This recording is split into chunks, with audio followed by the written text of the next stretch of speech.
অতএব বাপ, আমরা একটা আশা করি, এটা আর কি ভাবি, যে এই ছেলে পেলেদেরকে ওরা বেশি পরিমাণ গুনার মধ্যে পাগল বানায় ফেলছে।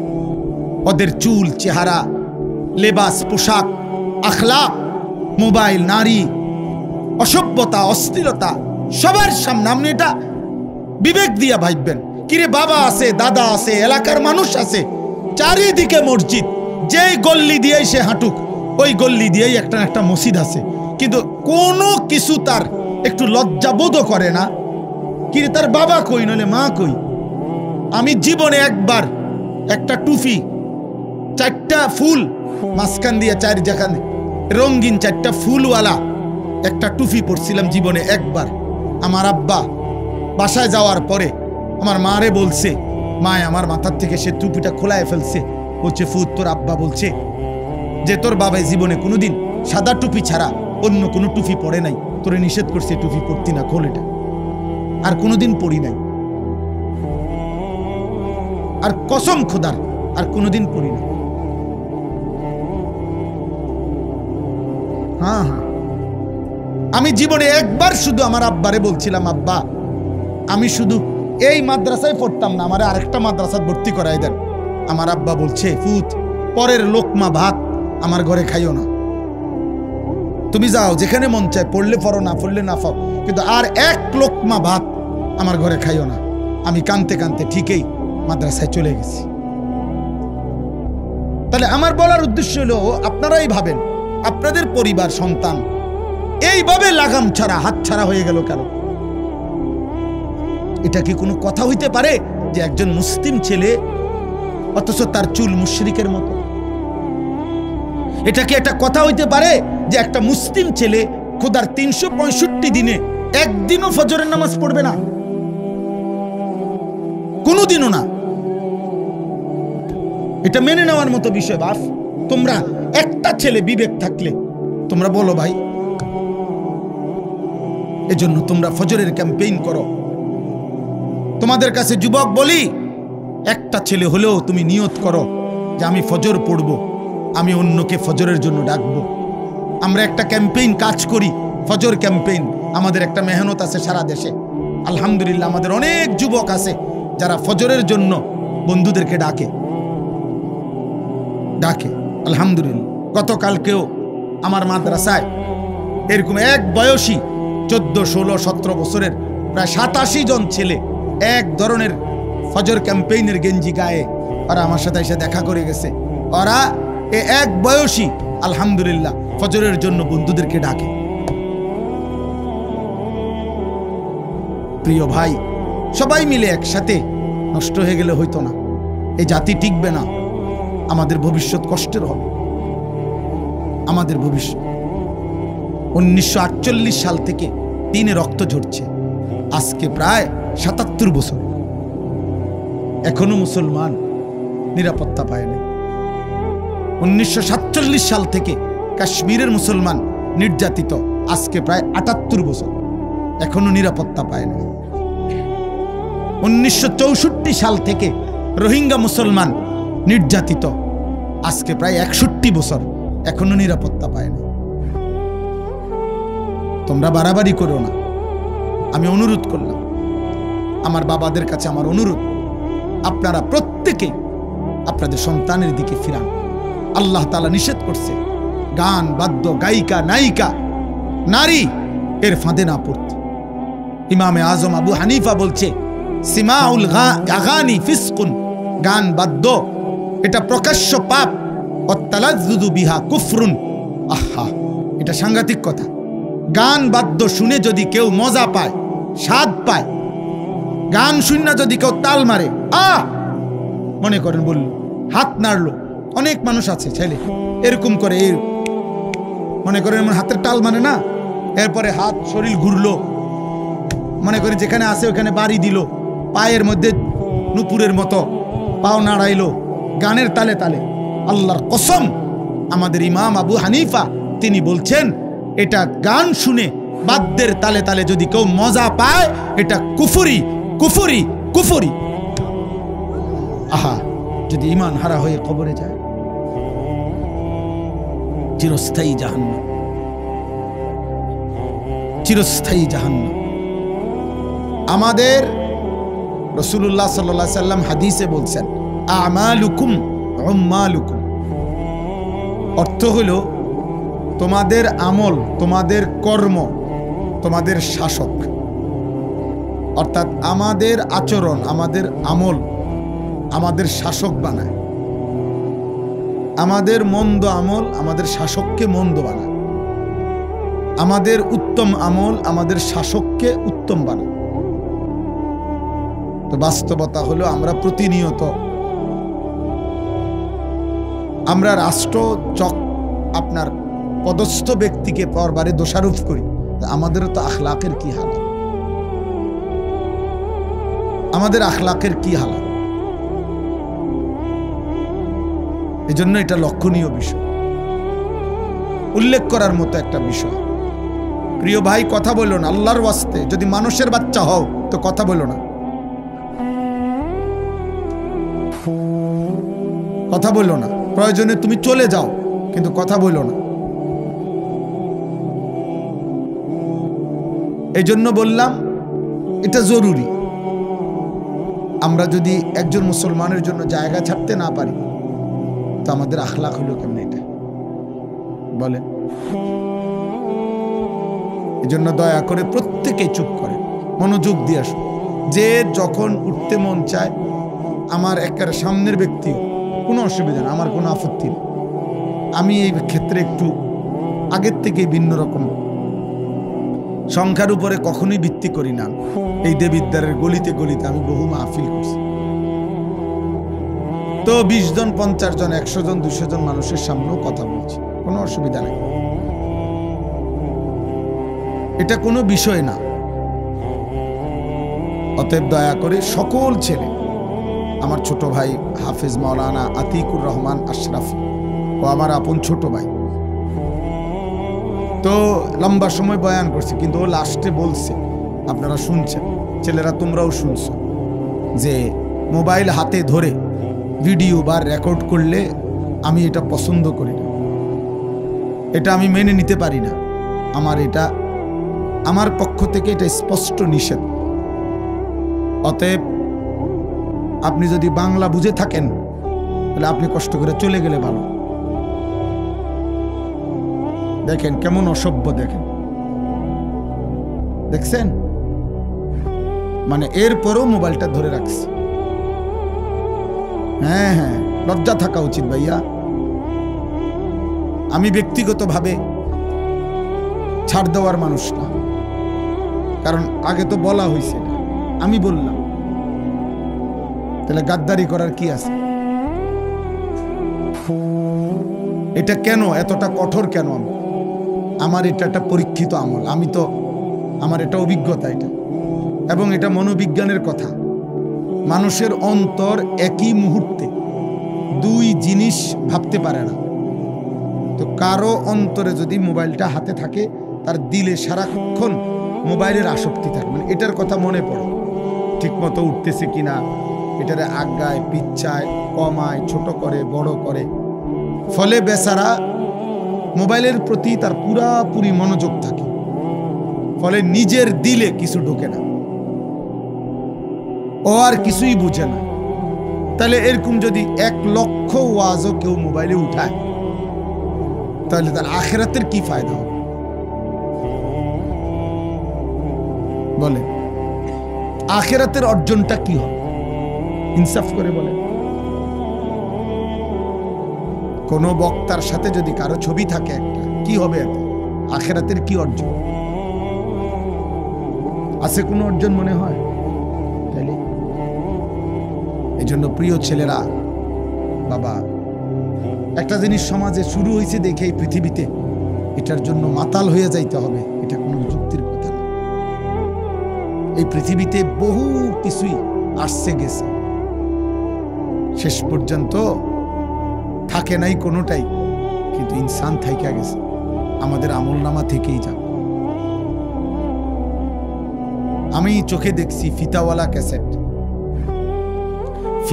ক্যাসেট, হাজার হাজার গান ওই ফিতাওয়ালা ক্যাসেটের মধ্যে ছিল, ফিতাওয়ালা ভিডিও, হাজার হাজার ছবি, হাজার হাজার সিনেমা ওইগুলো তো ছিল, কিন্তু সেগুলো এখন আর পৃথিবীতে নাই।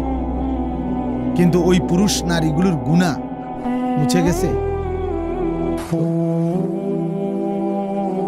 পাতলা পাতলা ক্যাসেট ছিল, সিডি, একদম পাতলা গোলাকার, এই সিডি ক্যাসেট আমরা দেখছি। সেগুলো তো হাজারো গান বাদ্য, হাজারো নায়িকা গায়িকার সিনেমা নাটক ছিল, সেগুলো এখন আর পৃথিবীতে নাই। কিন্তু ওই গুনাহগুলো কি মুছে গেছে? তাইলে বলে, এই জন্য দোস্ত আজকের ফেসবুকও থাকবে না, ইউটিউবও থাকবে না, এই বড় মোবাইলের এই প্রযুক্তিও থাকবে না। কিন্তু এর দ্বারা যার যে গুনাহ হচ্ছে, নারী, ছবি, অস্থি, দৃশ্য, হারাম যত গুনাহ, এটা কিন্তু বুঝবে না, এটা আমলনামায় জমা থাকবে। আধুনিকতার এই প্রযুক্তি হয়তো থাকবে না, কিন্তু আমলনামা থেকে যাবে, আমলনামা থেকেই যাবে। ওয়ালাদাইনা কিতাবুন ইয়ানতিকু বিল হক ওয়া হুম লা ইউজলামুন। আল্লাহ তাআলা বলেন, আমি আল্লাহর কাছে আমার ফেরেশতাদের মাধ্যমে 24 ঘন্টা আমি তোমার আমলনামা রেডি করছি। কিয়ামতের দিন তোমার আমলনামাই এক বিন্দু বেশি কম না করে তোমার সামনে কথা বলবে, তোমার বই কথা বলবে, তোমার জিন্দেগির আমলনামাই কথা বলবে। অহুম লা ইউজলামুন, কোনো জুলুম হবে না, একটা গুনাহ কমও হবে না, একটা নেকি কমও হবে না, একটা গুনাহ বেশিও হবে, বেশিও হবে না। এটা জরুরি, এটা বোঝা উচিত। এই একটা শুরু হয়েছে আর কি, মন চাইছে যে যার কারণে কোনো বাধা নিষেধ না মানা। দোস্ত, এটা জীবন না, এটা জিন্দেগি হইতে পারে না, এটা জীবন হইতে পারে না। এই জন্য আমি এটা কঠোর, আমি এই ব্যাপারে শক্ত যে আমার কথা হইল এরা আমাদের সন্তান, এরা আমাদের ছেলে, আমাদের ভাই, তাহলে এদেরকে ফিরাবে কে?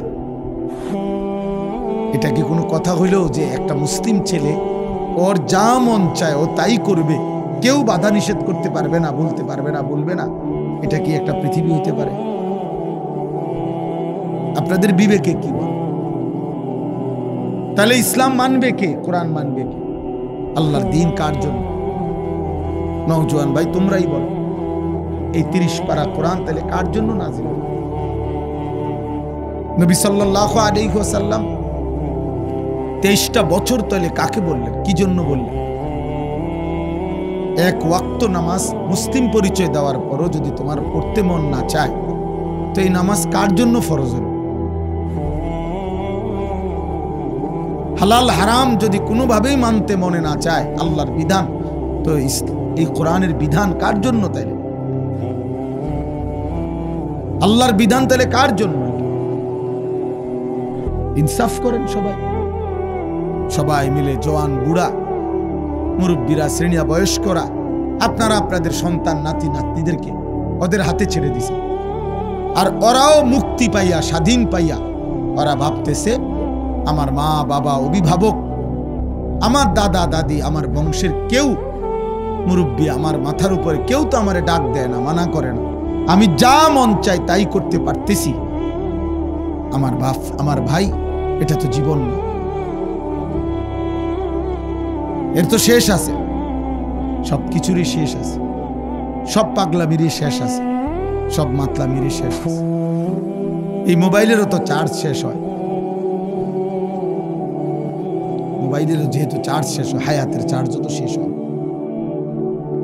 একদিন রাত ভোর হবেই, একদিন হায়াত শেষ হবে। ওয়াজাআত সাকরাতুল মাউত বিল হক যালিকা মা কুনতা মিনহু তাহিদ। আল্লাহ বলেন, যেই মৃত্যু থেকে তুমি বারবার পলায়ন করেছিলে বান্দা, সেই মৃত্যু সত্য সত্যই, মৃত্যুর যন্ত্রণা একদিন আসবেই আসবে। হাসলেও মরে যাবা, কাঁদলেও মরে যাবা, সুখে থাকলেও মৃত্যু হবে, দুঃখে থাকলেও মৃত্যু হবে। রাজপ্রাসাদের অট্টালিকায় যে থাকে তারও মরণ হবে, জীর্ণ কুঠির কুড়ে ঘরে যে মরে থাকে তারও মৃত্যু হবে। জীবনে যে কোনোদিন সুখ দেখে নাই সেও মরে যাবে, জীবনে যে কোনোদিন দুঃখ দেখে নাই সেও মরে যাবে। সেজদা দিতে দিতে কেউ যদি আব্দুল কাদের জিলানিও হয় তারও মৃত্যু হবে। নাফরমানি করতে করতে কেউ যদি ফেরাউন নমরুদও হয় তারও মৃত্যু হবে না? অনুগত অবাধ্য ইমানদার বেঈমান সবারই মৃত্যু হবে, সবারই মৃত্যু হবে। প্রিয় নওজোয়ান, মৃত্যুর কাছে তুমি একদিন হাইরা যাবে। মৃত্যু এসে তোমার সব আস্ফালন আনন্দ আয়োজন থামাই দিবে। প্রতিদিন, খোদার কসম, প্রতিদিন এই পৃথিবীতে বৃদ্ধ মানুষের চাইতে জওয়ান মানুষ বেশি মরে। আল্লাহর কসম, এটা আল্লাহর ওয়াদা। প্রতিদিন কিশোর যুবক এই পৃথিবী থেকে বেশি মরে। অমিনকুম মান ইউতাওয়াফা মিন ক্বাবলু, আল্লাহ কোরআনে বলছেন আমি মানুষকে দুনিয়ার হায়াতে তিনটি জীবন, তিনটি কাল দেই, শিশু, যুবক, বৃদ্ধ, কিন্তু আমি সকলকে এই তিনটি অবস্থায় পূর্ণ পৌঁছাই না, তার আগেই আমি মৃত্যু দিয়ে ফেলি। আমার কাছে কিতাব আছে, তাফসীর আছে। হযরত হাসান বসরি রাহমাতুল্লাহ আলাইহি, হযরত ইবনুল জাওজি রাহমাতুল্লাহ আলাইহি, এরকম বড় বড় বুজুর্গানে দ্বীন পূর্ববর্তী জামানার ওনারা বলছেন, হে যুবক, তুমি লক্ষ্য রাখো, যেই গাছের থেকে ফুল বের হয়, যেমন আম গাছ, আম গাছের যেই মুকুল বের হয়, সেই মুকুল, সেই ফুল, আম হয় যতগুলো, ঝরে যায় ফুল তার চাইতে বেশি। ছোট্ট ছোট্ট আম হয় যতগুলো, এরপরে বড় বড় আম হয় যতগুলো, ঝরে যায় বেশি। এরপরে পাকে যতগুলো, ঝরে যায় বেশি। শেষ পর্যন্ত পৌঁছায় কম, ঝরেই যায় বেশি। নাকি টিকে থাকে বেশি? আমের মুকুল দেখেন নাই কোনো সময়? ছোট্ট ছোট্ট পিচ্ছি পিচ্ছি আম দেখেন নাই কোনো সময়?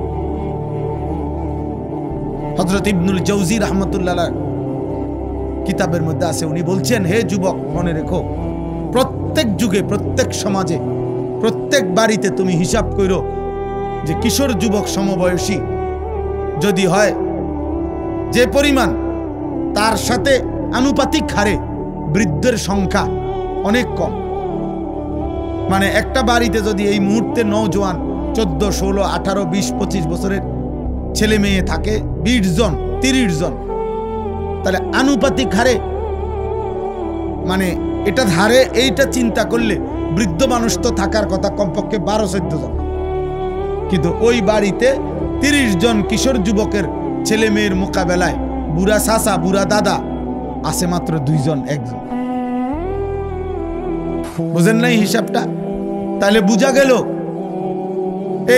এই আজ থেকে 30 বছর আগেও তো, 50 বছর আগেও তো কেউ কিশোর যুবক হিসেবে আগাই আসছিল। তাহলে ওরা সবাই যদি বৃদ্ধ হইতো, তাহলে বৃদ্ধ এত কম হইল কেমনে? তাহলে হিসাবে তো কাছাকাছি থাকবার কথা, কিন্তু জওয়ান হইল 20 জন, বৃদ্ধ হইল 2 জন। কেন? মানুষে বলে না যে এই চাচা আর আমগো গ্রাম বাড়ির শেষ শুধু দোয়া করেন, আমার দাদাই আর বাকি সব মরে গেছে। আমার বাপ চাচা, মনে করেন আমার বাপ চাচা 4 জন, তাহলে আমার বাপ চাচার ছেলেরা, ছেলে মেয়েরা, আমরা চাচতো ভাই, জ্যাঠতো ভাই, আমরা মিলে আমরা আছি না হয়তো 40-50 জন। তাইলে 30-40 জনের কম হবে না, কিন্তু আমার বাপ চাচার মধ্যে শুধু আমার ছোট চাচা একজনই বাইচা আছে। আমার দাদাও নাই, জ্যাঠাও নাই, আমার বাবাও নাই, আমার সেজো চাচাও নাই, শুধু ছোট চাচা আছে। অথচ আমার এই বাপ চাচা 4 জনের সন্তানদের মধ্যে একমাত্র আমার বড় জ্যাঠার 1 জন ছেলে মারা গেছে, আর সবাই আল্লাহর রহমতে বাইচা আছে। তাহলে ভাইয়া বুঝো, এটা বুঝতে চেষ্টা করো। কেউ যদি বুঝতে চাও, আর তোমার তামসা যদি তোমার কাছে পছন্দ হয়, তো ঠিক আছে বাবা, কেউ কাউরে থামাইতেও পারে না, কেউ কাউরে পিছাইতেও পারে না, কিন্তু এটা ইনসাফ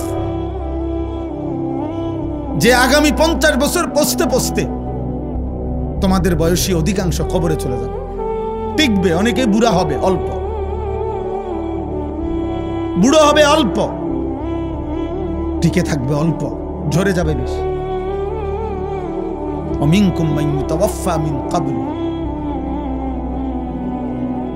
এই জন্য আজকেও একজন লোক, এটা আমি বুঝাইছি যে ভাই এটা ভাববেন না যে এখনো বয়স বাকি, না না।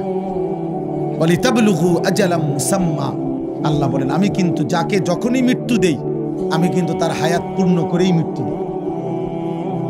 অল্প বয়সে আমি কাউকে মৃত্যু দেই না, অকালে কাউকে মৃত্যু দেই না, প্রত্যেককে আমি আল্লাহর পক্ষ থেকে নির্ধারিত, আমি আল্লাহ তাকদীরে সৃষ্টির আগেই আল্লাহ তাআলা লিখে রাখছেন, তো আমি ওইটা সময় পূর্ণ করেই মৃত্যু দেই।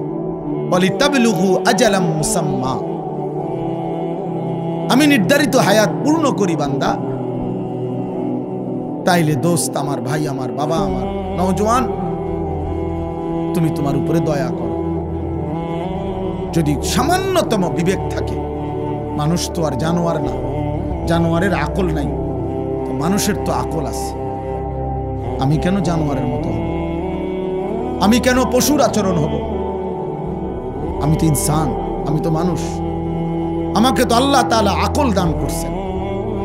মানুষ আর জানোয়ারের মূল পার্থক্য তো হাত পাও দিয়া না, মানুষ আর জানোয়ারের মধ্যে মূল পার্থক্য তো নাক চোখ দিয়া না, মানুষ আর জানোয়ারের মধ্যে তো পেশাব পায়খানা দিয়ে পার্থক্য না, খাবার দিয়ে নয়, ঘুম দিয়ে নয়, যৌন চাহিদা পূরণ দিয়ে নয়, এগুলো তো সব সমপরিমাণ জানোয়ারেরও পূরণ হয়।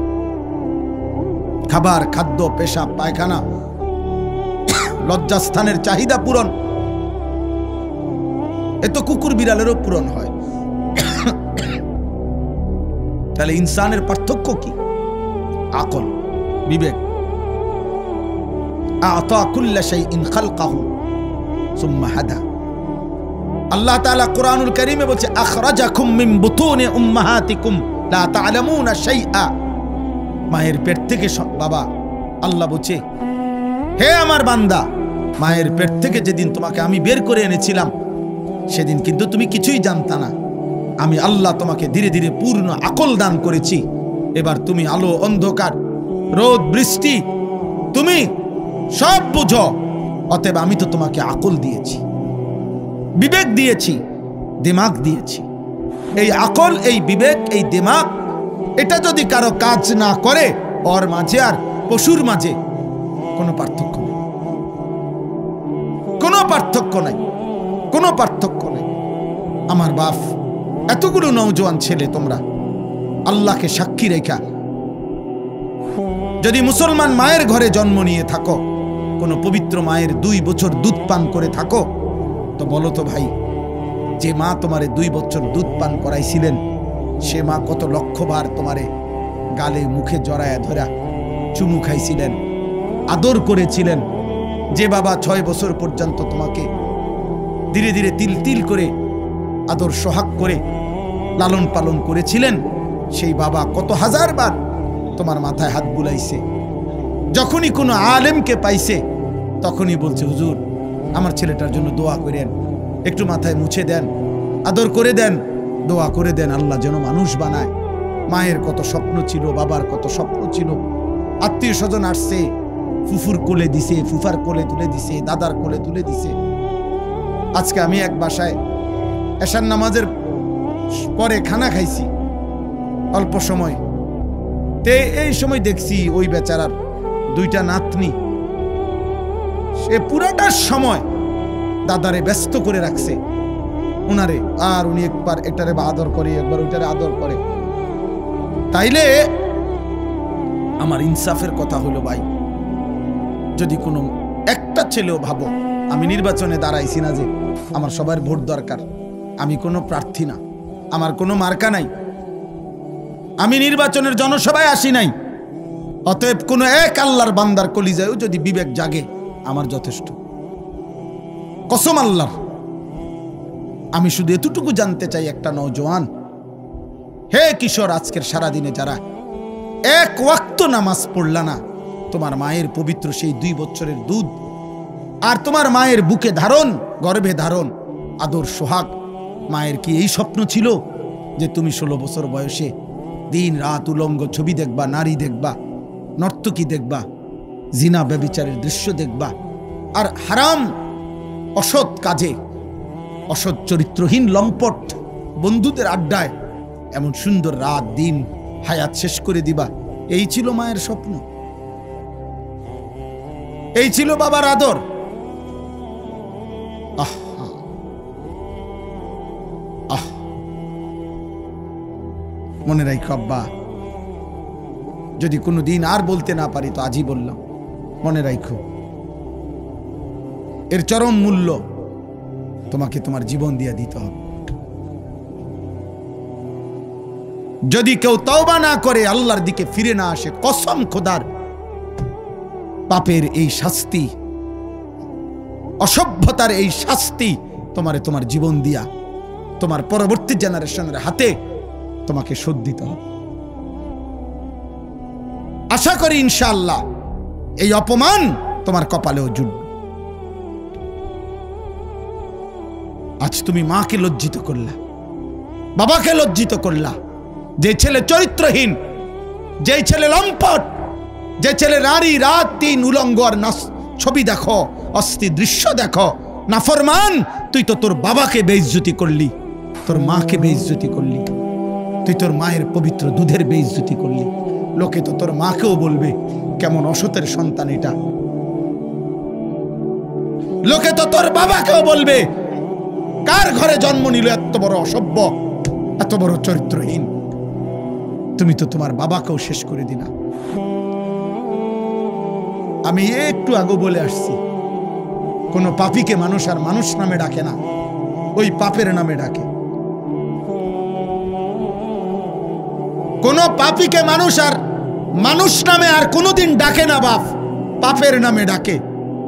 যে সুদখোর হিসাবে একবার চিহ্নিত হয়, সামনে হোক আর পিছনে হোক, মানুষ তাকে সুদখোর হিসাবেই ডাকে, হারামখোর হিসাবেই ডাকে, ঘুষখোরেই বলে, তাকে কিস্তি করেই বলে। নেশাখোরকে মানুষ নেশাখোরই বলে, নেশাখোর, মদখোর, গাঁজাখোর, পুট্টাখোর, বাবাখোর, ইয়াবাখোর, ডাইলখোর, হারাম করে বলে বেটা। অরে আর কোনোদিন তোকে মানুষ বলবে না। 100 বছর পরে হলো তোর নাতি বেটা হলেও তোর পাপের প্রায়শ্চিত্ত দেবে, তোর নাতিকেও মানুষ বলবে। তুই কথা বেশি কইস না, তোর দাদা অসতা ছিল বেটা, যা যা বেটা, লম্পট বেটা, চিনি না তোরে বেটা। তোর দাদা সিটারের হদ্দারা ছিল, চিনি না? তুমি সেই দাদা, তুমি সেই বাবা। আজকের চরিত্রহীনতার মূল্য তোমারে দিতে হবে, তোমাকে দিতেই হবে। এই জন্য একটা ছেলেকেও বলি, একজন বাবাকেও বলি, কোন পাপী, আমি কিংবা আপনি, গুনাহ কেউ চালাক মনে করেন না, চালাক মনে করেন। একটা কুকুর, একটা বিড়াল, একটা জঙ্গলের প্রাণী, সে মুক্ত স্বাধীন মন মতো চলে বলে সে খুব সম্মানী কিছু, অথবা খুব বেশি মর্যাদার কিছু না। এটা বাঘেরও তো কেউ ধরুন না নাই, সিংহেরও তো কেউ ধরুন না নাই, তাই বলে খুব দামি সে। হাতি কেউ তো ধরুন না কেউ নাই। তাহলে তোমরা অনেক ছেলে মনে করতেছ ইদানিং কালে আইসা খুব বেশি বাড়াবাড়ি করতেছ। তোমরা মনে রাখো বাবা, বেশি বাড়াবাড়ি করছো। আমি বললাম তোমাদের গুনাহ সীমা ছাড়াইয়া যাচ্ছে, তোমাদের বেনামাজি চেহারা জিন্দেগি সীমা ছাড়াইয়া যাচ্ছে। তোমরা নিজের হাতে রবের আযাব টেনে আনতেছো। তোমরা আল্লাহকে যেন চ্যালেঞ্জ করছো যে আমরা আমাদের এলাকার অধিকাংশ যুবক নামাজ পড়বো না, সেজদা দেব না, আপনার কি করতে পারেন আপনি দেন। আল্লাহ বলছে ঠিক আছে বান্দা, আমিও দেখাবো, আমিও দেখাবো। ইনসাফ করো। তোমরা এখানে যে ছেলেরা আসো, তোমরা নর্থ বেঙ্গলের না, তোমরা পার্বত্য চট্টগ্রাম থেকে আসো নাই কেউ, তোমরা উত্তরবঙ্গের মানুষ না, তোমরা রংপুর দিনাজপুরের ছেলে না, তোমরা খুলনার না, তোমরা ময়মনসিংহের ছেলে না, তোমরা এখানকারই 2-4-10 কিলোমিটারের ছেলে। ইনশাআল্লাহ 100টা দাঁড় করাইলে 98টা ঠিক হবে। বেনামাজির চেহারা দেখলেই চিনা যায়। ও তো আল্লাহর দুশ্মন, ওরে চিনব না কেন? ও তো নবীর দুশ্মন, ও তো কোরআনের দুশ্মন, ও তো ইসলামের দুশ্মন। তাকে চিনব না কেন? ওরে দেখলেই বোঝা যায়।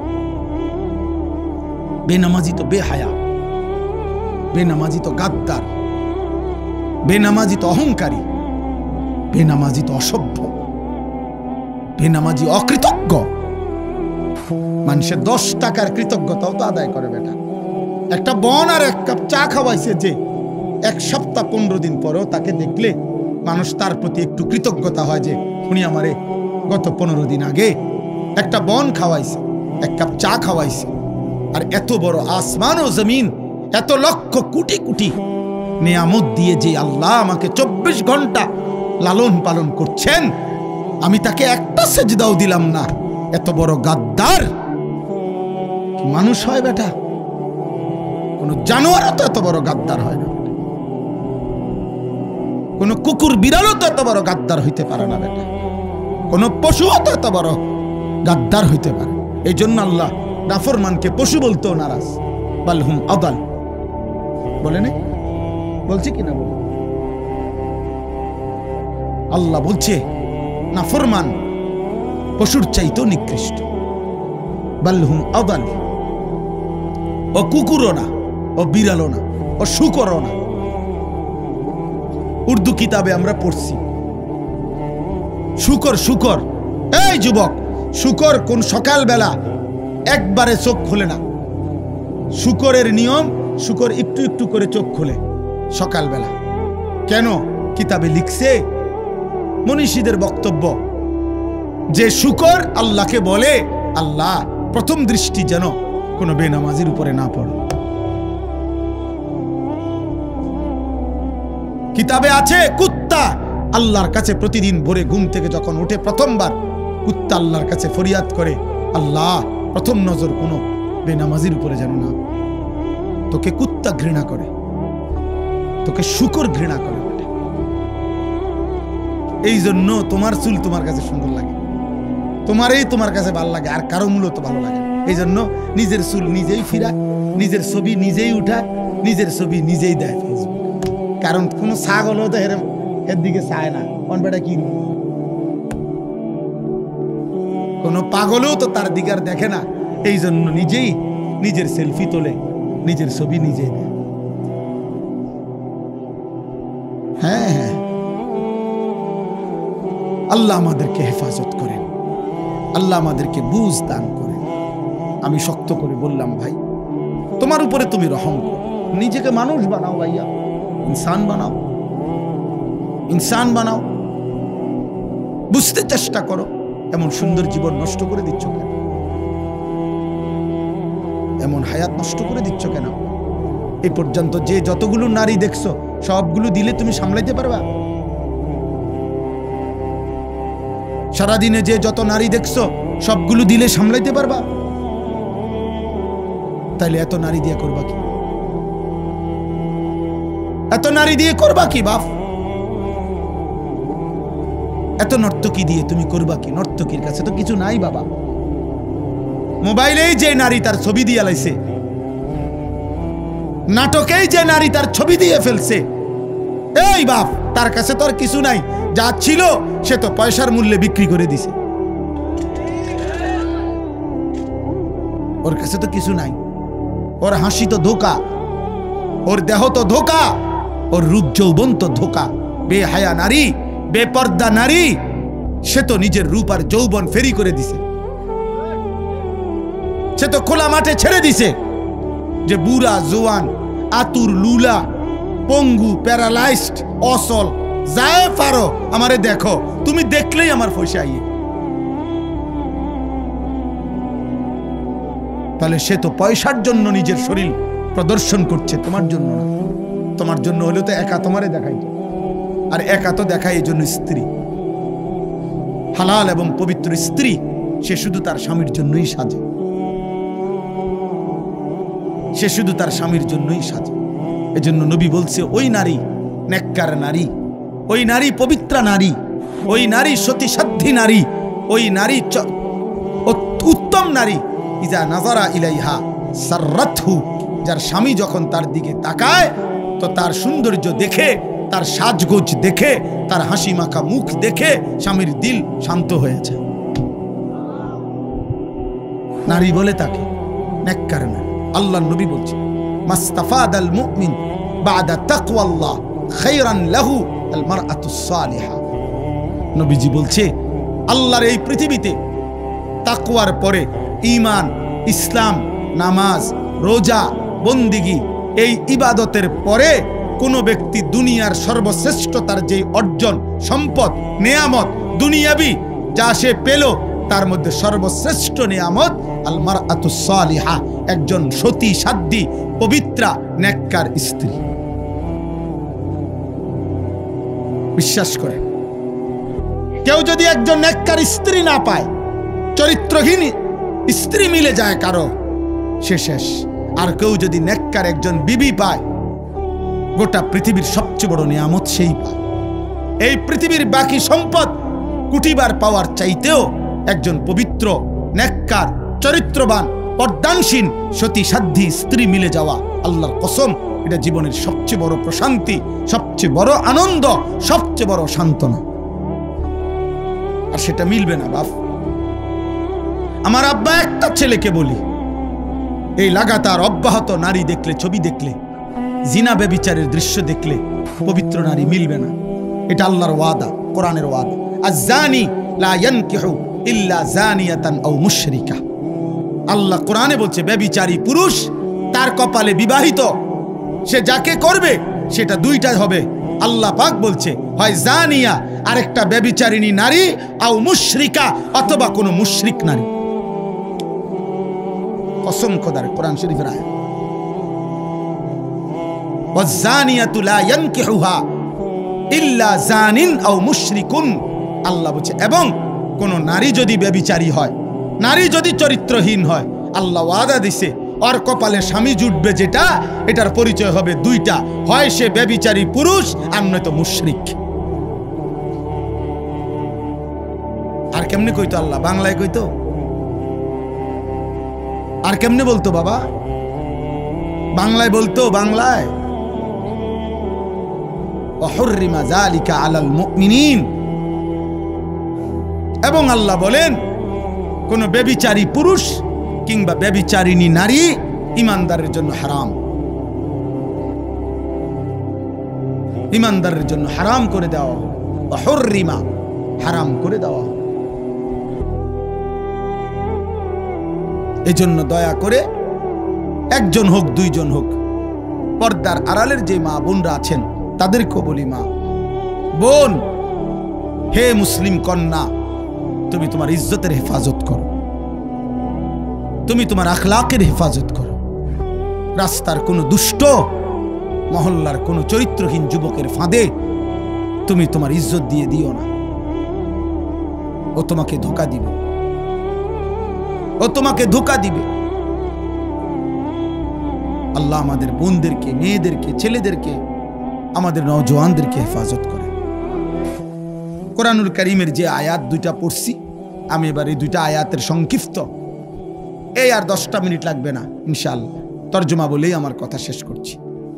আল্লাহ তাআলা বলছেন, দেখেন কিছু ছেলে এখনো কথা বলে, আল্লাহ তোমাদেরকে মাফ করে দেন।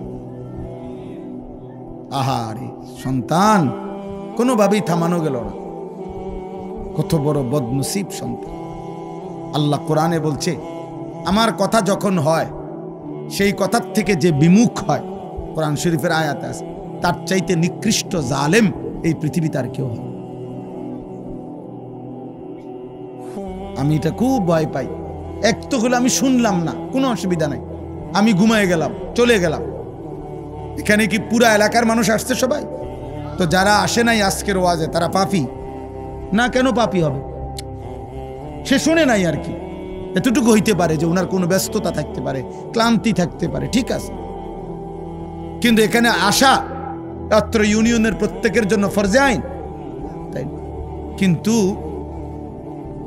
মাঝখানে যারা ডিস্টার্ব করলো, কত আল্লাহর কোরআনকে বাধাগ্রস্ত করল, আল্লাহর কথা বলতে বাধাগ্রস্ত করল। এটা কিন্তু বড় আজলাম, বড় নিকৃষ্ট পাপ, বড় পাপ। আল্লাহ হেফাজত কর। তোমরা যদি কোনো বিবেকবান যুবক থাকো তাহলে তোমরা গিয়ে কমপক্ষে করে বলো যে ভাই তোর আল্লাহর ওয়াস্তে, আমি দেখছি এখানে একজন চাচা একটা সুন্দর কাজ করছে, ইচ্ছা করে আমি বললাম না, কিন্তু আমি খেয়াল করছি একটা ছেলে মোবাইল উঠাইছে, ওই চাচা ওনার টর্চ লাইট দিয়া তার টর্চ লাইট মাইরে বুঝাইছে যে তুই বেদাল করিস না, অন্তমকটা হুম।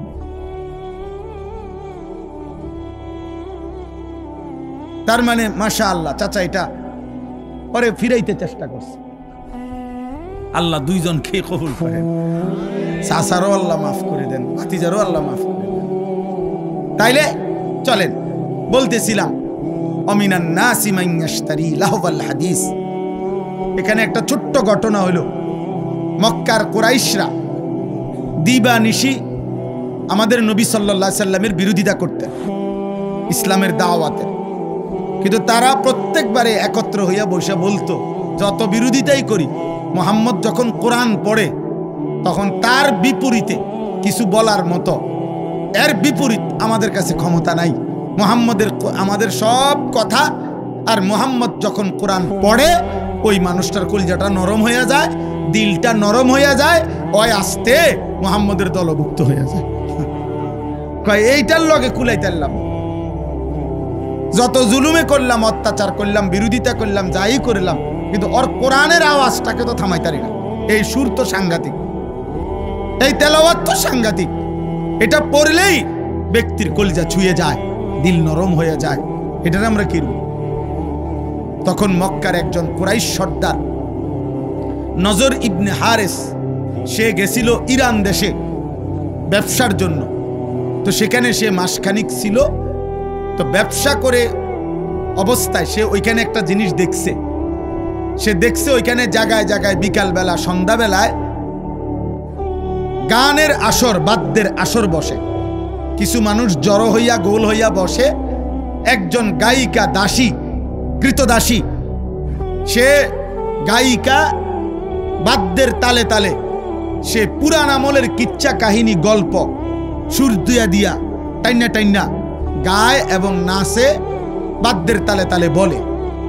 তো ও এটা খেয়াল করছে ওইখানে এই কাফের সর্দার মক্কার নজর ইবনে হারেস, যে এরা এটা খুব মনোযোগ দিয়া শোনে। এই পাবলিকটি একদম মনোযোগ দিয়া তাকাইয়া ওই নর্তকীর গায়িকার গান শুনে, বাদ্যের তালে তালে সুরে সুরে ওই পিছন দিনের গল্প এগুলা কাহিনীগুলা শুনে। তো সে চিন্তা করছে এইটা একটা বিকল্প হইতে পারে মুহাম্মদের কোরআনের, নাউজুবিল্লাহ, একটা ব্যতিক্রম হইতে পারে কিছু। তখন সে অনেক চড়া মূল্যে, বেশি দাম দিয়া এই ইরান থেকে একজন কৃতদাসী কিনে আনছে মক্কায়। ওই এরকম নারী মহিলা কৃতদাসী, দাসীটা যে গাইতে পারে, নাচতে পারে, বাদ্যের তালে তালে ওই ঘটনাটি কয়, সুর দিয়া দিয়ে আর কি। আইনা সে এবার মক্কায় কুরাইশ সর্দার এবং কিছু বখাটে দুশ্চরিত্র, দুষ্ট প্রকৃতির যুবকদেরকে একসাথ করে বলছে, তোমরা মুহাম্মদের কোরআন না শুনে এটা শোনো, এই গান শোনো, এই নর্তকীর নাচের সাথে সাথে দেখো কি সুন্দর সুন্দর কিচ্ছা কয়, ঘটনা কয়, নাউজুবিল্লাহ। ফলে মোটামুটি কিছু দুষ্ট ছেলে ফেলে, অসৎ চরিত্রের মানুষ এই গান বাদ্যের আসরে, ওই নর্তকীর নাচের আসরে বসা শুরু করছে। আর তখন এই নজর ইবনে হারেস এই কোরআন নিয়ে বিদ্রুপ করতো, হ্যাঁ মুহাম্মদ এবার দেখমু, চাই তোমার কোরআন দিয়ে তুমি কদ্দুর কি করো, আমিও বিকল্প লোক আনছি, দাসী আনছি, আমিও গানের আয়োজন করছি। এজন্য সে প্রতিদিন তখন গানের আয়োজন করত, বাদ্যের, আল্লাহ নবীর কোরআনের বিরুদ্ধে, আর কোরআনকে উপহাস করত, ঠাট্টা করত। এই পাপী লোকটার এই গান বাদ্যের এই মন্দ আচরণের জবাবে আল্লাহ তাআলা এই আয়াত নাজিল করছে। সূরা লোকমান 21 নম্বর পারা 31 নম্বর সূরা। এই সূরার মধ্যে আল্লাহ তাআলা বলেন, আমিনান নাসি মান ইয়াশতারি লাহওয়াল হাদিস লিয়ুদিল্লা আন সাবিলিল্লাহি বিগাইরি ইলমিন। আল্লাহ বলে, হে নবী শুনেন, কিছু নিকৃষ্ট পাপী আছে এমন, যারা প্রতিনিয়ত গুনাহ মিশ্রিত কথা, বেহুদা অনর্থক কথা সংগ্রহ করে আমার বান্দাদেরকে অজ্ঞতা মূর্খতা বশত আমি আল্লাহর পথ থেকে পথভ্রষ্ট করার জন্যে ওয়াত্তাখিযাহা হুজুয়া, এবং আমার কোরআন, আমার দ্বীন, আমার শরীয়তকে ঠাট্টা করে, উপহাস করে। উলাইকা লাহুম আযাবুম মুহিন। আপনি তাদেরকে বলে দিয়েন, আমি আল্লাহ তাদের জন্য রেখেছি অপমানকর, লাঞ্ছনাকর চূড়ান্ত আযাব। ওয়া ইদা তুতলা আলাইহি আয়াতুনা, আল্লাহ বলেন, গান বাদ্যে আসক্ত এই পাপী এত বড় জঘন্য যে যখনই আমার কোরআন পড়া হয় অহংকার করে সে আমার কোরআন থেকে মুখ ফিরায় নেয়। কাআন লাম ইয়াসমাআহা কাআন্না ফি উযুনাইহি ওয়াকরা। সে এমন একটা ভাব নেয় কোরআনের মোকাবেলায় যে যেন সে শুনেই নাই, অথবা তার কানে বধির, আগের থেকেই শুনে না। আল্লাহ বলেন, ফাবাশশিরহু বিআযাবিন আলীম। হে নবী, এই নাফরমান, এই অহংকারী, এই মুতাকাব্বির যে আমার কোরআনের বিপরীতে গান শুনে, বাদ্য শুনে, গায়িকা, নৃত্যের আসর, গানের আসর জমায়, গানের আসরে বসে, আল্লাহর কসম, আল্লাহ বলেন তাকে আপনি অত্যন্ত মর্মান্তিক আযাবের কথা বলেন। এই দুইবার বলছে, একবার বলছে আযাবুম মুহিন, আরেকবার বলছে আযাবিন আলীম। একবার বলছে প্রথমত অপমান করব, তারপরে আযাব দেব, আবার বলছে মর্মান্তিক আযাব দেব। আজকে আমি শুধু এই শেষ 5টা মিনিট এই কথাটাই শুধু বলতে চাই। প্রিয় নওজোয়ান ভাই, কোনো এক ভাই যদি তুমি শুনে থাকো, বাবা তোমারই আমি বললাম, যাও, তোমার জন্যই আমি ভাবলাম। এক কিশোর যুবক, আমার জীবনের একটা স্বপ্ন। আসলে আমি একটু বেশি অস্থিরতা বোধ করি মূলত আমাদের এই কিশোর নওজোয়ান আগামী দিনে ইসলামের জন্য আমরা যদি এদেরকে না ফিরাই, বলেন আগামীর ইসলামের জন্য লড়বে কে? আসলে বাস্তব সত্য কথা হলো বাপ, শুধুমাত্র ফিলিস্তিনে এই যুদ্ধ, মুসলমান আর ইয়ার যুদ্ধ, খোদার কসম, এই কোরআন সামনে বললাম, এই যুদ্ধ এতটুকুর জন্য না, এখানে সীমাবদ্ধ। ইউরোপ, আমেরিকা এবং এই এরা কোনোভাবেই বিশ্বাস করেন এখানের জন্য শুধু যুদ্ধ করছেন। ওদের টার্গেট সারা পৃথিবীময় মুসলমানের শেষ ব্যক্তিটাকেও নিশ্চিহ্ন করে। ইসরায়েলের মোট জনগোষ্ঠী 1 কোটি, 1 কোটি নয়, 92 থেকে 97 লাখ মোট জনগণ পুরা দেশের। তাহলে যে দেশের জনগণ 1 কোটি নয়, অথচ গোটা পৃথিবীর সবচেয়ে বড় বেশি অস্ত্র আমদানিকারক দেশ হলো,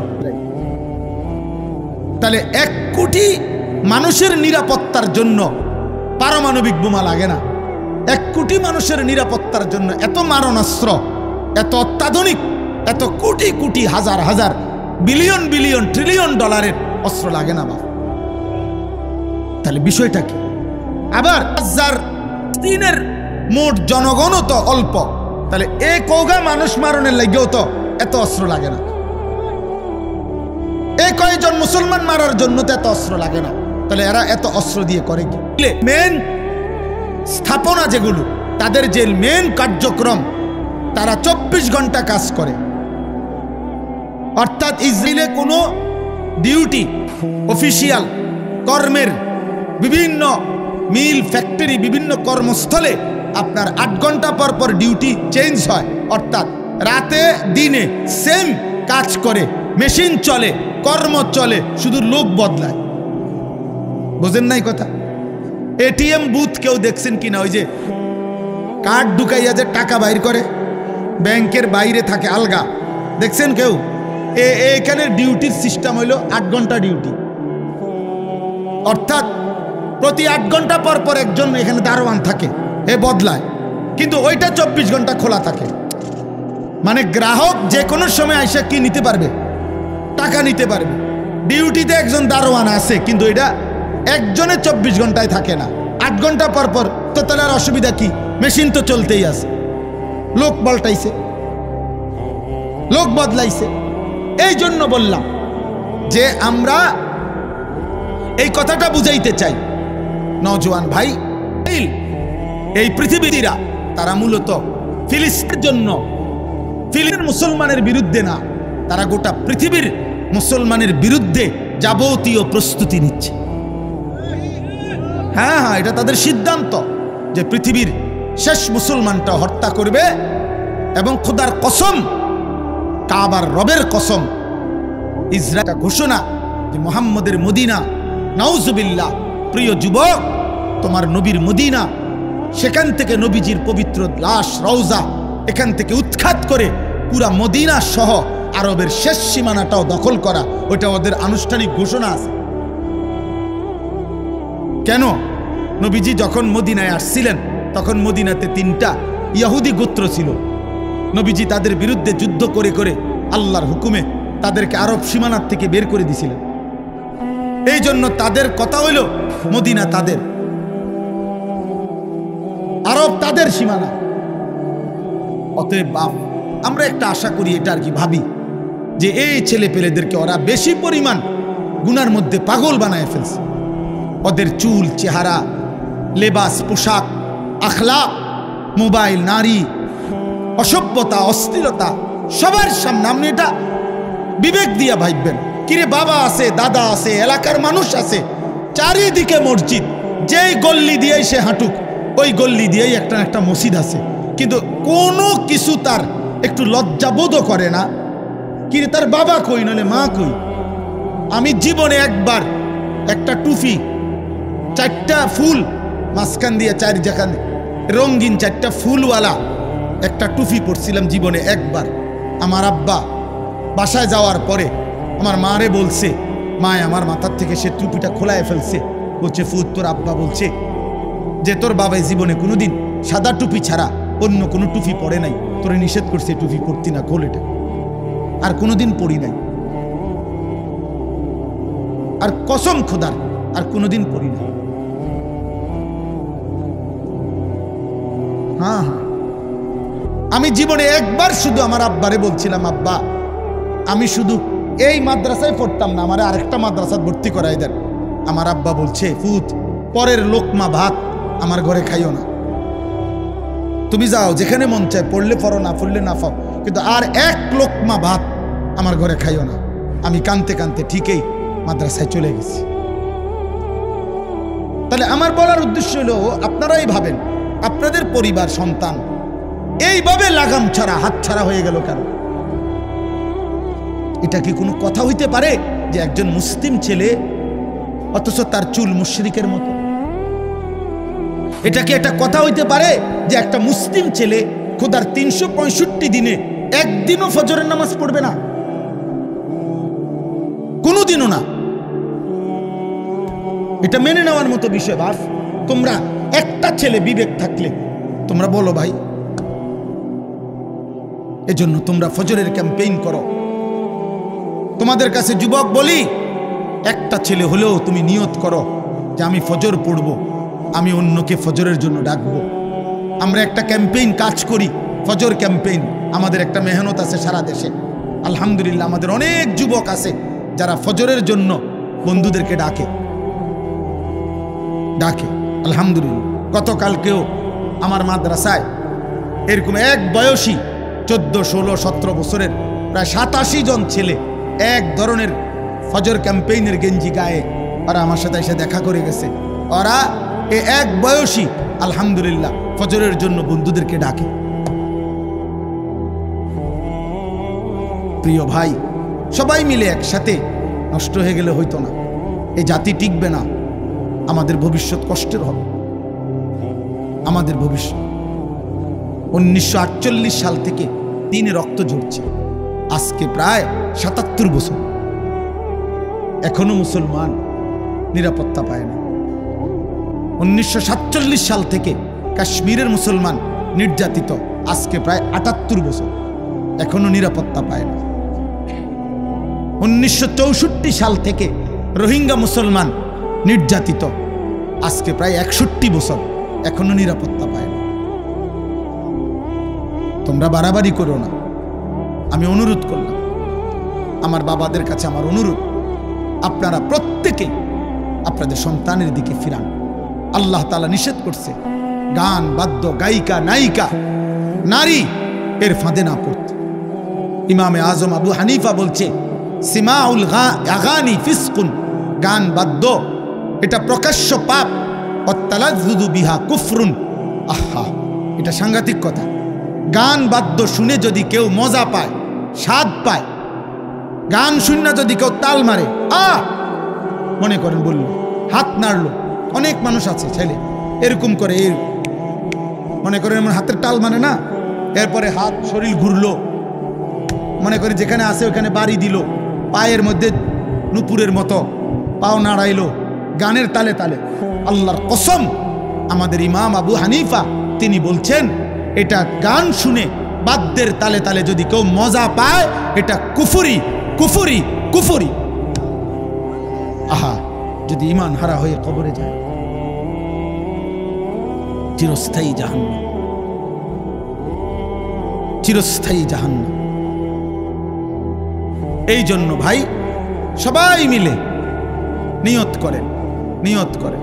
আমার জীবনের একটা স্বপ্ন, আমি আপনাদের কাছে এই শেষ কথাটা বললাম। আমার একটা আশা, আমি বড় আশা নিয়া আমার যেই মাদ্রাসা কুমিল্লা ক্যান্টনমেন্ট ময়নামতি সাহেবের বাজার 2016 সালে মাদ্রাসা শুরু করছিলাম। আলহামদুলিল্লাহ 500-র মতো ছাত্র আছে মাদ্রাসায়, 34 জন শিক্ষক কর্মচারী আছে। কিন্তু এই মধ্যে আইসা আজকে 1-1.5 বছর আমার স্বপ্ন যে আমি একটা নতুন মাদ্রাসা আরেকটা করতে চাই, যেখানে উদ্দেশ্য সারা বাংলাদেশের যত স্কুল কলেজ বিশ্ববিদ্যালয়ের ছেলে, জেনারেল ছেলে পড়ুক বা না পড়ুক, মাদ্রাসায় পড়ার হয়তো সুযোগ পায় নাই, হয়তো কোনো না কোনো কারণে মাদ্রাসার থেকে ছুটে গেছে বা পড়ে নাই, তো ওরা যেন সর্বস্তরে সারা বাংলাদেশ থেকে যে যখন আসে যেটুকু সময় নিয়ে ওই যেন দিন শিখতে পারে, ওযু নামাজ আখিরাত আল্লাহ খুদা রসুল সুন্নাত রুকু সেজদা যেন কিছুটা হলো শিখতে পারে। এই জন্য আমি একটা নতুন ভিন্ন মাদ্রাসা করতে চাই, যেখানে 24 ঘন্টা শিক্ষক থাকবে। আমার একটা স্লোগান, যে আসবে যখন দিন শিখবে তখন, যার সময় যতক্ষণ দিন শিখবে ততক্ষণ, যেতুক 3 ঘন্টা 3 ঘন্টাই কিছু শেখো, শুক্রবার ছুটি শুক্রবারে একটু শেখো। আমি আলাদা ওস্তাদ রাখতে চাই। আলহামদুলিল্লাহ আমার মাদ্রাসায় এই বছর 25 সাল আমরা প্রতি 3 মাস পর পর এই কোর্স চালু করছি, অর্থাৎ কিশোর যুবক ছেলেদের জন্য 3 দিনের ওযু নামাজ সূরা কেরাত দোয়া কালা। এই গতকাল শনিবার একটা কোর্স শেষ হয়েছে, প্রায় 150 ছাত্র, আলহামদুলিল্লাহ সব কলেজের স্কুলের ছেলে, ওরা 3 দিন লাগাতার আমার 32 জন শিক্ষক এবং বড় ছাত্র মিলে ওদেরকে একটা একটা করে সূরা কেরাত দোয়া কালাম রুকু সেজদা শিখাইছে আলহামদুলিল্লাহ। এবং স্কুলের ছেলে সুন্নাত মোতাবেক রুকু দিতে পারছে, সেজদা দিতে পারছে। প্রয়োজন পরিমাণ 5টা 4টা সূরা শুদ্ধ করে গেছে। টার্গেট ছিল 11টা, সবাই 11টা সূরা পারে নাই, যে দূর পারছে 3 দিনে। এই জন্য আমি আপনাদের কাছে আশা করি, একটা ছোট্ট আবেদন হইল আমি এই আমার ধারাবাহিক স্বপ্নটা বাস্তবায়নের জন্য আমি একটা বড় জায়গা কিনছি আমার মাদ্রাসার ওইখানে, 118 শতক জায়গা একসাথে। আল্লাহ যদি কবুল করে, বড় স্বপ্ন আমার, 2.5 কোটি টাকার উপরে জায়গার দাম, শুধু মাটির দাম, ক্ষেতের দাম। এরপরে মাটি ভরাট, মসজিদ, মাদ্রাসা, ভিন্ন ভিন্ন ছেলেদের বাচ্চাদের মাদ্রাসা, নওজোয়ানদের মাদ্রাসা, আলাদা বালিকা শাখা, আলাদা মসজিদ, বড় সড়ো। আমার একটা আশা যেন যুবক নিয়ে এতেকাফ করতে পারি, ভবিষ্যতে মসজিদে যেন বড় সড়ো একটা মসজিদ হয়, এই সব স্বপ্ন নিয়ে। তা আপনাদের কাছে আমি একটা ছোট্ট আবেদন, দেবিদ্বারের অনেক মানুষ আপনাদের সাথে আমাদের সম্পৃক্ততা আছে। আমাদের এই বড় জায়গাটার মধ্যে আপনার এক মুসল্লা পরিমাণ, নামাজের জায় নামাজ পরিমাণ মাটির দাম, জমির দাম 4200 টাকা।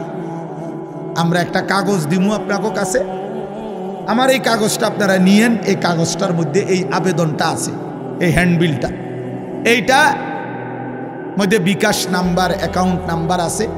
যদি কারো ভালো লাগে আমাদের মাদ্রাসার এই বড় স্বপ্নের এই মাদ্রাসায় আপনারা যদি পারেন কেউ 4200 টাকা দিলে এক মুসল্লা পরিমাণ টাকা, তাইলে আজীবন উন্নয়ন সদস্য হিসাবে আপনার নাম আমরা উঠায় রাখবো। এবং আপনিও প্রতিটা দোয়ায় সদকায়ে জারিয়া হিসাবে আপনিও দোয়ায় শামিল থাকবেন, সওয়াব পাইতে থাকবেন। আর শেষ কথা হলো, এই মাদ্রাসা আলহামদুলিল্লাহ আমি এইমাত্র দেখলাম আইসাও যে চারজন মেয়ের জন্য যারা হাফেজ হয়েছে না, হাফেজা হয়েছে, আলহামদুলিল্লাহ। আপনি শুনবেন হাসরের ময়দানে, দেখবেন এই হাফেজার ইজ্জত কাকে বলে। তো এই মাদ্রাসাটার জন্য আপনারা পাশে থাকবেন। আলহামদুলিল্লাহ, যে যা দিছেন আপনাদের কাছে অনুরোধ, মাদ্রাসাকে ভালোবাসবেন। আমার শায়েখ বলে, আল্লামা মুফতি মুশতাকুন নবী কাসিমি হুজুর সব সময় বলে, একটা মাদ্রাসার প্রতি একজন মুসলমানের 3টা হক: 1 মাদ্রাসার জন্য দোয়া করা, 2 মাদ্রাসায় সন্তান পড়তে দেওয়া, 3 প্রয়োজন পরিমাণ সাধ্য পরিমাণ মাদ্রাসায় কিছু দান সদকা করা। হুজুর সব সময় বলে, কেউ যদি কোনো মাদ্রাসায় বাচ্চা দেয়, দোয়া করে, কোনো মাদ্রাসায় দান সদকা করে, ইনশাআল্লাহ কিয়ামতের দিন ওই মাদ্রাসার আলেম তালেব ইলমদের সাথেই আশা করা যায় ওই লোক দাঁড়াবে ইনশাআল্লাহ। এই জন্য আমি অনুরোধ করছি আপনারা প্রত্যেকেই, সর্বশেষ কথা হইল, যুবক ভাই তোমাদের কাছে শেষ অনুরোধ, তোমরা সবাই সৌন্দর্যকে পছন্দ করো, সুন্দর থাকতে চাও, চুল আশ্রাও যেন তোমারে সুন্দর দেখায়, জামা কাপড় ফিটফাট কইরা পরো যেন তোমাকে স্মার্ট দেখায়। আমি তোমাদের কাছে অনুরোধ করি, এই পৃথিবীর সবচেয়ে সৌন্দর্য, সবচেয়ে স্মার্টনেস তিনি হলেন মুহাম্মদুর রাসূলুল্লাহ সাল্লাল্লাহু আলাইহি সাল্লাম। অতএব নবীজির একটা সুন্নত, নবীর চুল চেহারা, নবীজির লেবাস পোশাক আচরণ উচ্চারণ, এটাই হচ্ছে সুন্দর। সুন্নাতেই সুন্দর, সুন্নাতেই জীবন। এজন্য আমরা প্রতিদিন আমাদের ওই সাদা গাড়িতে একটা কিতাব বিক্রি করি, প্রত্যেক দিন নবীজির সুন্নাতের কিতাব। এই কিতাবটা 600 পৃষ্ঠা ব্যাপী কিতাব, বাংলা ভাষায় আমাদের নবীজির সুন্নাতের উপরে, নবীজির জীবনের সমস্ত সুন্নত, ছোট বড় সব সুন্নত এই কিতাবের মধ্যে দলিল সহ আছে। ঢাকা গাজীপুরের বাংলাদেশের একজন প্রখ্যাত বুজুর্গ এই কিতাবটা লিখছেন। যে জোয়ান বুড়া বয়স্ক বাবা নারী পুরুষ প্রত্যেকে ঘরে রাখলে এটা পড়তে পারবেন। 400 টাকা মূল্যে আমরা এই বড় বইটা সুন্নাতের বিক্রি করি, ওখান থেকে আমি আনাইছি। যাদের সুযোগ হয় যাওয়ার সময় আমাদের সাদা গাড়ি থেকে এই কিতাব কিনবেন। ইতিপূর্বে যারা মাদ্রাসায় দান করেছেন, আমার ছোট ভাই শুনছি আমি আয়শা, আপনারা দিছেন, আল্লাহ তাআলা আপনাদের প্রত্যেকের দানে সাদাকায় বরকত দান করেন। মাদ্রাসার সব আয়োজনে আল্লাহ তাআলা উত্তম বিনিময় দান করেন, আল্লাহ কবুল করেন। আলহামদুলিল্লাহি রাব্বিল আলামিন। আল্লাহুম্মা আনতাস সালাম ওয়া মিনকাস সালাম, তাবারাকতা ইয়া যাল জালালি ওয়াল ইকরাম। মাওলায়ে করিম আপনি মাফ করে দেন, রব্বে করিম আপনি মাফ করে দেন, মেহেরবান মাওলা আপনি মাফ করে দেন। আয় আল্লাহ আপনি মাফ করে দেন, আয় আল্লাহ আপনি মাফ করে দেন, আয় আল্লাহ আপনি মাফ করে দেন, আয় আল্লাহ আপনি মাফ করে দেন, আয় আল্লাহ আপনি মাফ করে দেন। রাত গভীরে মাওলা মাফ করে দেন, রাত গভীরে মাওলা মাফ করে দেন। আল্লাহ চোখ বন্ধ করলে পিছনে গুনাই বেশি মাওলা, জীবনটা নাফরমানি বেশি মাওলা, আপনি মাফ করে দেন। আগামী জীবন সুন্দর করে দেন, ঈমান আমল দান করেন, ইজ্জত আফিয়ত দান করেন, তাকওয়া তহারত দান করেন, হিম্মত ইস্তেকামত দান করেন, ইখলাস দান করেন, সেজদাওয়ালা কপাল বানিয়ে দেন, কাঁদনেওয়ালা চোখ বানিয়ে দেন, জিকিরওয়ালা জবান বানিয়ে দেন, মোহাব্বতওয়ালা দিল বানিয়ে দেন, সুন্নতওয়ালা জীবন বানিয়ে দেন। আল্লাহ এই কিশোর যুবক ছেলেগুলোকে বদলে দেন মাওলা, বদলে দেন মাওলা, নামাজি বানিয়ে দেন, আগামীর ইসলামের জন্য কবুল করে নেন, মাহাদির সৈনিক হিসাবে কবুল করে নেন, কালেমার পতাকা উড়াতে আল্লাহ আপনি কবুল করে নেন। আল্লাহ সমস্ত কবরবাসীদেরকে মাফ করে দেন, কিয়ামত পর্যন্ত কবরের আযাব মাফ করে দেন, অসুস্থ বিমারি যারা শিফা করে দেন, প্রত্যেকের কামাই রুজিতে হালাল বরকত দান করেন, প্রবাসে বিদেশের জমিনে যারা সহি সালামতে নিরাপদে রাখেন মাওলা। আল্লাহ আয়েশা সিদ্দিকা রাদিয়াল্লাহু তাআলা আনহা বালিকা মাদ্রাসা আপনি কবুল করে নেন, আপনি কবুল করে নেন। আপনি কবুল করে নেন।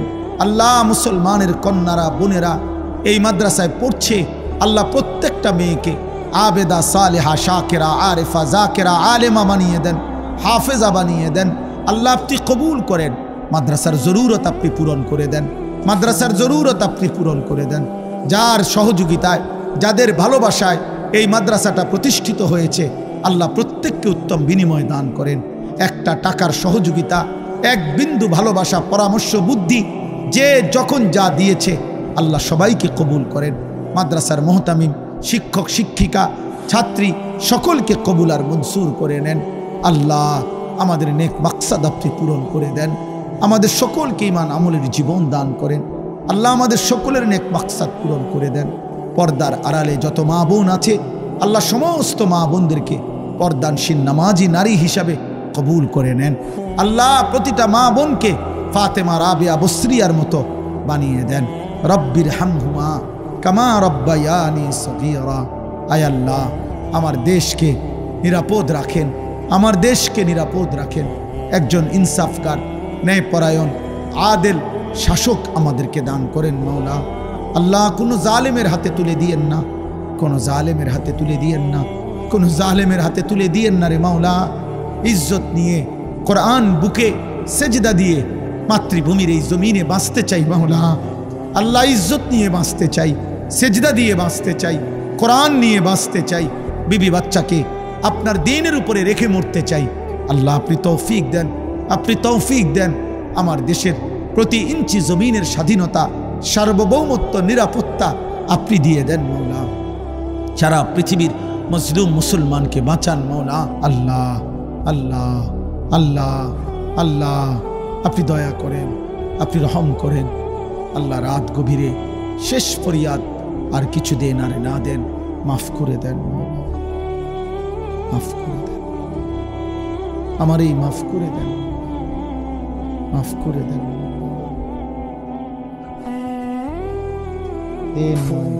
মাফ করে দেন। সুবহান রাব্বিকা রাব্বিল ইজ্জাতি আম্মা ইয়াসিফুন ওয়া সালামুন আলাল মুরসালিন আলহামদুলিল্লাহ।